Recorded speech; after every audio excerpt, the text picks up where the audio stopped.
BFM Business présente BFM Climat, l'émission. Les entreprises face aux défis climatiques. Thomas Asportas. Bonjour, soyez les bienvenus dans BFM Climat, l'émission qui vous aide à réussir votre transition climatique. Aujourd'hui, nous serons à Mâcon, en Saône-et-Loire, chez Omi, une marque agroalimentaire qui veut avancer sur le régénératif, la transparence dans le partage de la valeur et les packaging éco-conçus. Notre reporter Philippe Hindolbeau est sur place et notre experte sera en plateau avec ses solutions. Puis nous parlerons partage dans la deuxième partie de l'émission. L'économie du partage peut-elle vraiment massivement décarboner nos modes de consommation et préserver nos ressources ? On posera la question à deux dirigeants qui y croient et qui veulent nous faire basculer dans la sobriété. Lucie Bache de la marque Poppins, enfin qui vient de lancer en tout cas sa nouvelle application Poppins, et Yann Lemoine des Biens en commun. Et on terminera l'émission avec le journal du climat d'Antoine Poincaré, son regard tranché sur l'actu climatique. Allez, BFM Climat, on y va. Et on part donc, je vous le disais, aujourd'hui à Mâcon, en Saône-et-Loire, chez Omi, une marque agroalimentaire qui s'est fixé des objectifs climatiques ambitieux pour son modèle d'affaires, régénérer les sols, développer la transparence sur les revenus et accélérer sur les packaging éco-conçus. Philippe Hindolbeau est sur place avec les équipes d'Omi. Avec le dérèglement climatique, les terres agricoles s'appauvrissent et les récoltes deviennent plus incertaines. La marque Omi veut donc aller plus loin que le simple bio. Elle mise sur la régénération des sols. Mais comment aider concrètement les producteurs à remettre la terre en bonne santé et surtout à faire face à tous ces bouleversements? C'est la question qui est posée par ce défi. Aujourd'hui en France, 2/3 des sols sont dégradés du fait de pratiques agricoles intensives depuis quelques décennies. Et du coup, c'est un vrai défi puisque ça remet en question notre capacité à produire demain. C'est des sols dégradés qui sont plus fragiles face aux aléas climatiques qui malheureusement sont de plus en plus nombreux. Donc c'est pour ça que chez Omi, on a décidé d'accompagner nos producteurs bio sur des sujets de régénération des sols. Donc très concrètement, cet hiver, on a financé des analyses de sol puisque le premier sujet c'est de connaître où ils en sont dans la santé des sols. On a mis en place des plans d'action et on a financé des formations, par exemple sur les couverts végétaux qui sont une façon naturelle de protéger les sols et on aimerait accompagner 50 producteurs encore cette année. Ça reste un défi évidemment puisque donc nous chez Omi on réinvestit 1% de notre chiffre d'affaires sur ces sujets d'accompagnement des producteurs, mais évidemment on ne peut pas à notre échelle gérer tous les agriculteurs et donc le défi c'est comment on fait en sorte de faire en sorte que les agriculteurs prennent soin de leur sol et comment on les accompagne pour qu'ils ne soient pas seuls face à ces défis. Bonjour Joséphine Bourdonville. Bonjour. Merci de nous avoir accueillis sur le terrain à Mâcon sous une pluie battante. Oui, avec plaisir. Et merci de nous avoir rejoints aujourd'hui en plateau à Paris. Là, on est au chaud, pas trempé. Merci d'être là. On va vous aider à avancer sur ces défis, notamment sur cette question de la régénération des sols. Et c'est Clémence Voreux du Shift Project à vos côtés qui va s'en charger aujourd'hui. Bonjour Clémence. Bonjour. On va rentrer dans le vif du sujet. On vient d'entendre Joséphine. Omi, évidemment, on ne peut pas tout faire toute seule sur un chantier aussi massif que celui de la régénération. Comment est-ce qu'on peut aider les agriculteurs à réparer, entre guillemets, régénérer, restaurer leur sol et les aider notamment financièrement ? Et effectivement, déjà, c'est une bonne chose de voir qu'on prend conscience que le sol, c'est le capital premier de toute l'industrie agroalimentaire. Donc c'est vraiment essentiel qu'il soit en bonne santé et qu'il soit préservé. C'est aussi ce qui permet de stocker du carbone. Donc ça, c'est vraiment important à l'heure de la décarbonation. Et aujourd'hui, ils ont plutôt tendance à déstocker du carbone. Donc il y a plusieurs leviers pour arriver à régénérer les sols. Il y a effectivement les couverts végétaux, ce qui a été évoqué. On a aussi le non-travail du sol, ou en tout cas moins travailler le sol, moins labourer. Il y a aussi le recours à des fertilisations organiques plutôt qu'à la fertilisation à base d'engrais de synthèse. Le développement de l'agroforesterie, donc mettre plus d'arbres, plus de haies dans les champs. Mais aussi préserver les prairies permanentes, donc notamment pour l'élevage en particulier, qui est ce qui stocke le plus de carbone. Donc tout ça, effectivement, ça nécessite des compétences, une expertise particulière de la part des agriculteurs. Donc il faut effectivement les former, les accompagner. Donc ça, c'est très bien. Mais ça soulève aussi la question globalement de l'évolution du système pour que ces pratiques deviennent rentables pour les agriculteurs. Puisque pour eux, aujourd'hui, c'est eux qui supportent les risques et les coûts de toutes ces transformations et ces évolutions de pratiques. Ouais. Et alors justement, Joséphine, quel retour vous avez de vos partenaires, de vos agriculteurs comme vous le disiez, ça implique de revoir complètement leur process à eux. Est-ce que vous sentez des réticences à les convaincre ?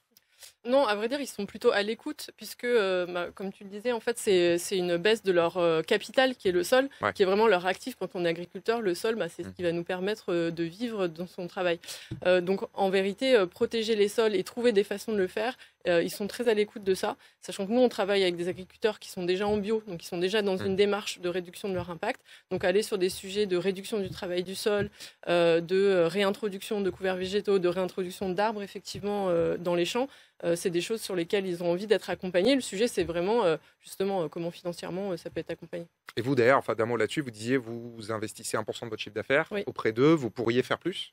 On peut difficilement faire plus, c'est déjà beaucoup à notre échelle de marque. Et donc, ce qu'il faudrait, c'est que l'ensemble de la chaîne de valeur s'intéresse à ce sujet. Donc, que ce soit aussi aller jusqu'à la distribution. Et c'est aussi un sujet de politique publique. Alors, justement, vous parlez de la distribution. Ça nous renvoie vers le deuxième défi. On retourne sur place avec Philippine pour aborder un autre sujet très important pour vous, qui est de développer la transparence sur toute la chaîne de valeur. Deuxième défi, Omi veut que les consommateurs sachent tout, l'impact climat, la répartition des revenus entre producteurs et distributeurs, jusqu'aux marges de chacun. Mais certaines enseignes freinent sur ce sujet. Résultat, la marque peine à se faire une place dans les rayons. La transparence est-elle donc une promesse encore difficile à tenir ? On voit ça tout de suite. Être transparent, ça veut dire pouvoir maîtriser ses filières, maîtriser toute sa chaîne de valeur et du coup être en lien avec tous les acteurs qui composent la chaîne de valeur pour la fabrication d'un produit. Depuis 2021, on est la seule marque à afficher la répartition totale du prix de tous nos produits. On va aussi afficher la provenance exacte de tous nos ingrédients dans nos produits. Et également le Planet Score, qui est du coup l'impact environnemental de chaque produit. Ça implique du coup de maîtriser les filières et du coup d'écarter aussi les ingrédients qui sont mal tracés. Ça, c'est la première chose. Ensuite, il faut aussi assumer quand on est imparfait, parce que même quand on a des ingrédients qui proviennent d'ailleurs, on se doit de le dire également. Et la troisième chose, c'est que le prix, les marges, c'est encore un sujet qui est tabou. Mais en magasin, ça va faire vraiment la différence parce que le consommateur va comprendre la valeur d'un produit. Alors, Clémence, sujet ancestral, s'il en est et polémique, s'il en est dans l'agroalimentaire, comment imposer, je ne sais pas si c'est le mot, la transparence dans la grande distribution ? Effectivement, donc peut-être déjà pourquoi est-ce qu'il y a ce besoin de transparence ? Aujourd'hui, il y a effectivement de l'opacité à la fois sur la construction des prix et des marges des produits dans l'agroalimentaire, avec parfois des surmarges qui peuvent être faites sur des produits durables, sur la bio par exemple, mais aussi des provenances de produits dont on n'est pas effectivement sûr, qui sont fabriqués en France, mais dont les ingrédients ne sont pas forcément français. Donc aujourd'hui, il y a aussi seulement 7% de la valeur des produits qui revient effectivement aux agriculteurs.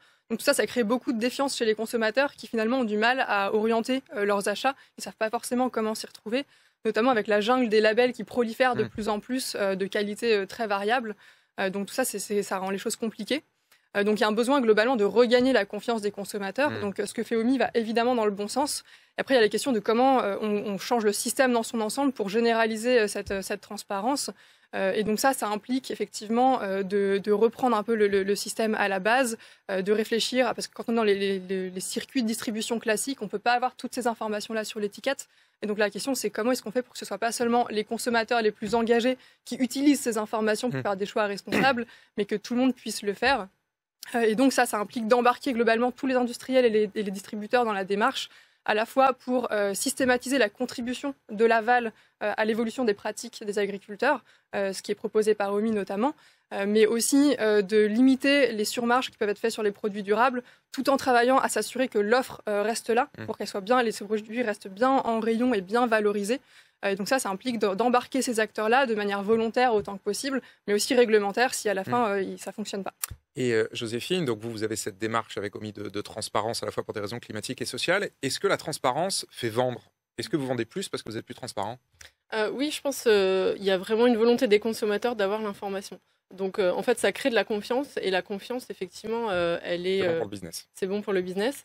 Et nous, c'est des commentaires qu'on a régulièrement, des consommateurs qui achètent les produits, ce qu'ils aiment avant tout. Donc, c'est les produits parce qu'ils sont bons. Et c'est aussi parce qu'ils sont transparents. Donc, oui, c'est un vrai argument. Bon, on retourne une dernière fois sur le terrain parce que vous avez un dernier défi à relever qui est d'innover, un sujet qui revient très souvent quand on parle d'agroalimentaire, d'innover dans les packaging pour économiser les ressources.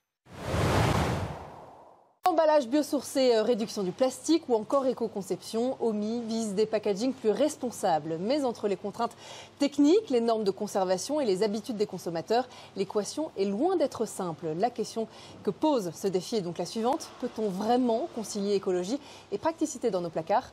On regarde ça. Aujourd'hui, chez OMI, on a déjà 100% d'emballages qui sont recyclables, 75% à base de verre et ensuite il y a un mix entre papier et plastique recyclable. On aimerait aller plus loin et avoir complètement se passer du plastique. Donc pourquoi pas étudier des emballages éco-sourcés, biocompostables. Seulement c'est un vrai défi parce que les fabricants ne sont pas toujours équipés pour savoir justement processer ce genre d'emballage compostable qui sont plus fragiles. Donc il faut des équipements spéciaux, notamment au niveau des ensacheuses. Le deuxième défi, c'est en termes de conservation. Parce qu'un emballage compostable, il va être moins protecteur, surtout quand on est sur du biscuit qui peut être assez gras en fait. Et donc un emballage biosourcé, ça va diminuer par 2 la durée de vie du produit. Donc c'est pour ça que par exemple sur ce genre de produit, aujourd'hui on a mis c'est plus de 60% de papier, mais il y a aussi une fine couche de plastique à l'intérieur pour préserver la qualité organoleptique du produit dans le temps. On n'a pas trouvé la solution pour être 100% papier et se passer 100% de plastique parce qu'on a des produits qui contiennent du beurre, de l'huile et qui donc sont soumis à l'oxydation si on les laisse à l'air libre sans papier. Alors, Clémence, le mot de la fin, il nous reste 2 minutes. Le packaging, c'est un sujet qui revient systématiquement quand on reçoit une entreprise de l'agroalimentaire. On en a parlé il y a quelques mois avec Saint-Hubert, il y a 15 jours avec Olga, aujourd'hui avec OMI. Quels sont vos conseils sur ce défi très complexe ? Je pense que sur les emballages, on a la question des déchets plus globalement qui arrive toujours. Et là, on a toujours l'approche avec les 3 R, réduire, réutiliser, recycler. Donc sur la partie réduire, on a toujours la question du vrac qui se pose, donc qui nécessite d'avoir toutes les chaînes logistiques et l'organisation qui va avec, mais qui est évidemment très souhaitable. Il y a la question d'optimiser globalement aussi les emballages existants, avoir des plus gros paquets ou en tout cas avec plus de volume à l'intérieur pour vraiment rentabiliser l'emballage. Sur les sujets de recyclage, donc les déchets des ménages, c'est entre 20 et 30% des déchets totaux, mais c'est aussi les plus éparpillés, donc il y a la question de la collecte derrière. À la fois, on s'améliore notamment sur la collecte de déchets organiques, ce qui fait que les emballages compostables ont finalement aussi sans doute un intérêt vraiment à être développés, et puis globalement arriver à avoir aussi des matériaux qui sont plus facilement recyclables et peut-être plus facilement aussi recyclés en termes de composition initiale. Et puis après, il y a la question de la réutilisation. Donc là, on retombe sur la question de la consigne, qui à la fois est évidemment une très très bonne solution, mais qui est souvent en verre aussi. Ce qui pose la question des transports, puisque transporter des matières lourdes, sur de longues distances, c'est évidemment pas non plus souhaitable. Bien sûr, c'est émetteur. Donc il y a aussi besoin d'avoir un système logistique pour avoir des unités de traitement qui soient au plus proche de la consommation. Donc il y a ce que peut faire l'entreprise toute seule, et il y a le fait de travailler avec le territoire et tous les acteurs du territoire pour mettre en place tous les circuits logistiques. Et mot de la fin pour vous, Joséphine, justement, parce que vous le disiez, 3/4 de votre offre, c'est du verre, c'est dans des contenants en verre. Vous faites de la consigne là-dessus ? Oui, on a commencé à étudier le sujet avec des acteurs en fait, qui proposent ça, donc, comme le Drive tout nu ou ce genre ou la tournée sur Paris. Et nous, en fait, effectivement, on attend que l'ensemble de l'écosystème aille vers la consigne, parce que nous, à notre échelle, on ne peut pas le mettre en place. Il faut, comme ça a été mentionné, de la logistique. Mais on est effectivement ouvert à ça, parce qu'on sait qu'il faut aller vers ces sujets. Et ce sera le mot de la fin. On en reparlera dans BFM Climat. Merci beaucoup à toutes les deux, Joséphine Bournonville d'OMI et Clémence Voreux du Shift Project. Allez, on a parlé agroalimentaire, on va parler à présent partage et location.